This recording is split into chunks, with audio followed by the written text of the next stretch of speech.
অনেক ধরনের ফর্মুলেশন এবং প্যাকেজিং যুক্ত সানস্ক্রিন এখন বাজারে আছে, কিন্তু কোনটি কখন ইউজ করব, কিভাবে ইউজ করব, এটা কিন্তু অনেকেই জানে না।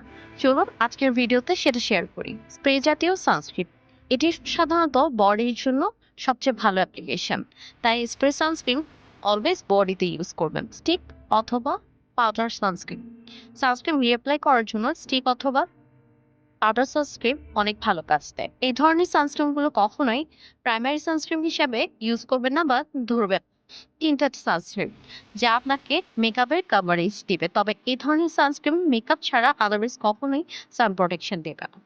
SPF 30 to 60 মধ্যে সানস্ক্রিন ব্যবহার করলে ভালো, কারণ বাংলাদেশের আবহাওয়ার সাথে 30 থেকে 60 এর মধ্যে SPF যুক্ত সানস্ক্রিন ইউজ করলেই যথেষ্ট। সানস্ক্রিন কিন্তু 2-3 ঘন্টা পর পরই রিঅ্যাপ্লাই করতে বলা হয়। এটি কিন্তু কখনোই স্কিপ করা যাবে না। সানস্ক্রিন ইউজ করার সময় SPF অথবা PA ফ্যাক্টর কিন্তু দেখে নিতে হবে, অর্থাৎ PA প্লাস কত আছে এটি দেখে নেওয়া জরুরি। PA প্লাস প্লাস প্লাস কিন্তু আপনাদের হাই ইউভি থেকে প্রোটেকশন দেওয়া হেল্প করে। সো এই হচ্ছে যে ছোটখাটো কিছু অ্যাডভাইস। এবার আপনি ডিসাইড করে নেন আপনি কোন টাইমে কোন সানস্ক্রিন ইউজ করবেন। ভিডিওটি ভালো লেগে থাকলে একটি লাইক দিয়ে যাও।